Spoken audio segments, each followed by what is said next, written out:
Hey there, good morning. Welcome to Coffee with Connie. I'm Connie Fuksa with Foote Title Group, where we protect your home ownership.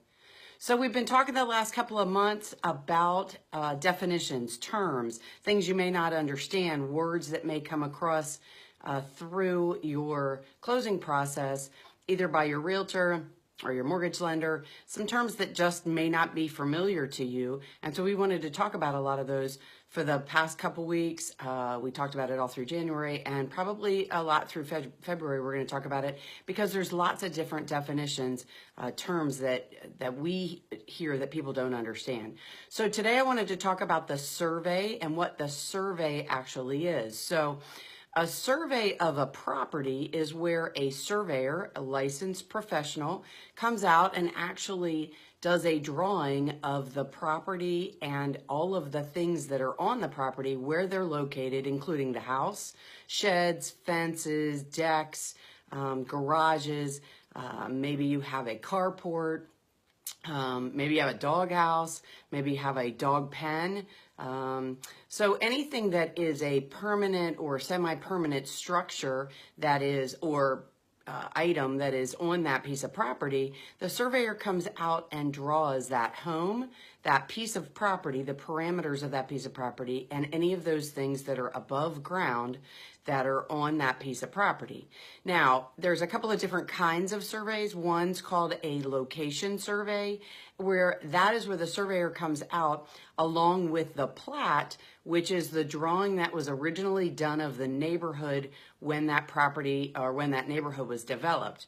So that property is shown on that plat, and the surveyor basically takes that plat and goes around that property to make sure that all of the items that are on that property that have been constructed are actually within the property lines. So a location survey is what most people see at the closing or get through the closing, and it's usually pretty affordable, anywhere from $150 to maybe $250. Good morning, Tina. How are you this morning? Thanks so much for tuning in. Usually that's around the price of a location survey if the property's in a neighborhood that does have a plat. And so the location drawing does not typically have, the surveyor does not post the points of the property, does not locate where the corners are.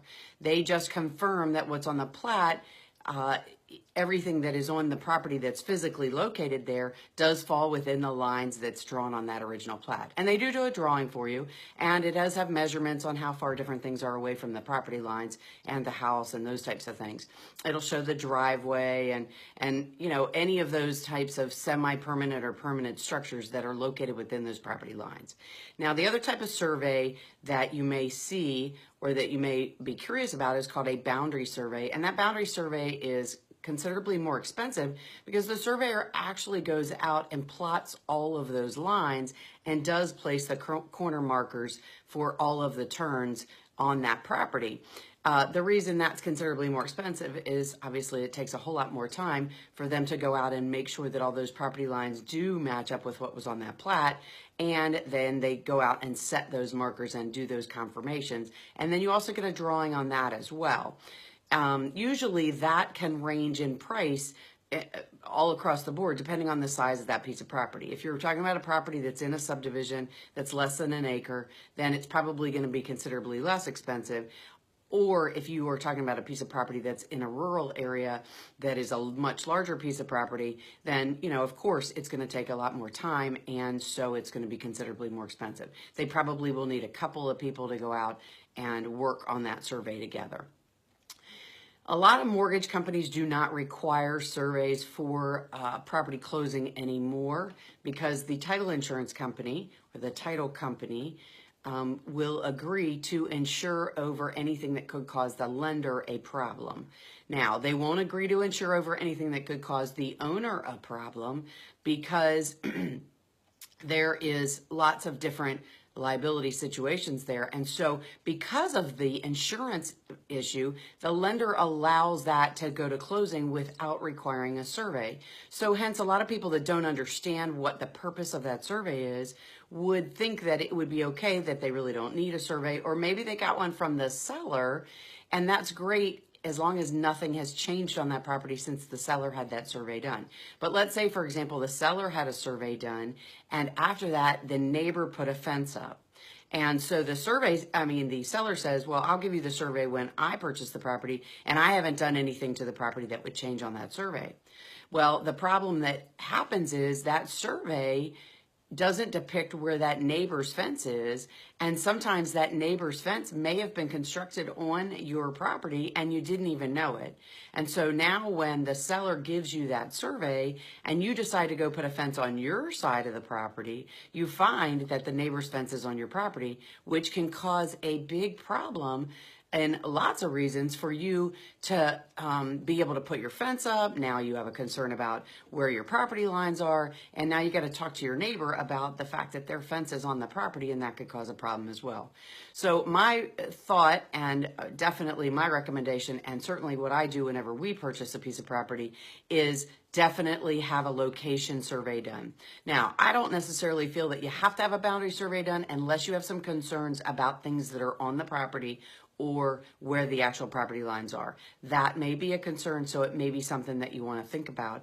But at the very least, I would certainly have a location survey done because it shows you these things. It shows you where the easements are that the county or the utilities have that allows them access to the property, that we'll talk about much more in depth in another series. But it shows you those fences. It shows you the neighbor's shed that may be over the property line. It shows you a right-of-way. Maybe somebody has a right-of-way to travel over your property to get to some type of a feature, whether maybe it's a graveyard, maybe it's to get to the county road, maybe it's to get to water, maybe it's to get to a pump house that you share. So there's lots of reasons why you should get that survey that the title may not discover because the title does not show what's physically sitting on that piece of property.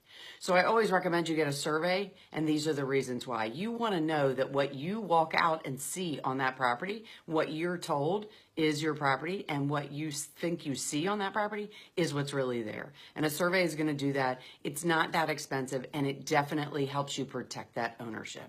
If you get a survey, then your title insurance will actually protect those matters of a survey. If you don't have a survey done, your title insurance can't protect that because your title insurance has no way of knowing what's physically located on that property. So maybe I gave you some information. Maybe I gave you something to think about, a question, maybe food for thought, maybe something that has come up in your mind, or maybe something that hasn't come up that it just did because we were sitting here talking. So hopefully I answered some questions. If not, if you have additional questions, please reach out to me or any of our team. Our team is well versed in both the state of Maryland and Virginia, and particularly we've seen lots of experiences with this survey concern. So if you have a question or you think there's something that you want to know more information about, reach out to anybody on our team. You can find their contact information on our website, www.footetitlegroup.com.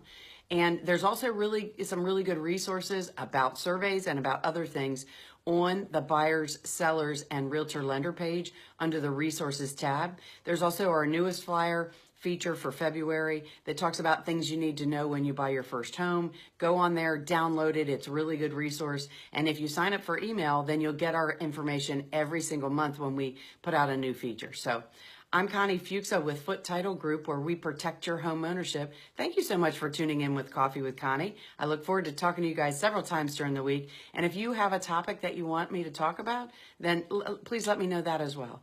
I'd really appreciate it if you hit the share button. That would help me a lot. And I hope you guys have a fantastic day, and I'll talk to you again real soon. Bye-bye.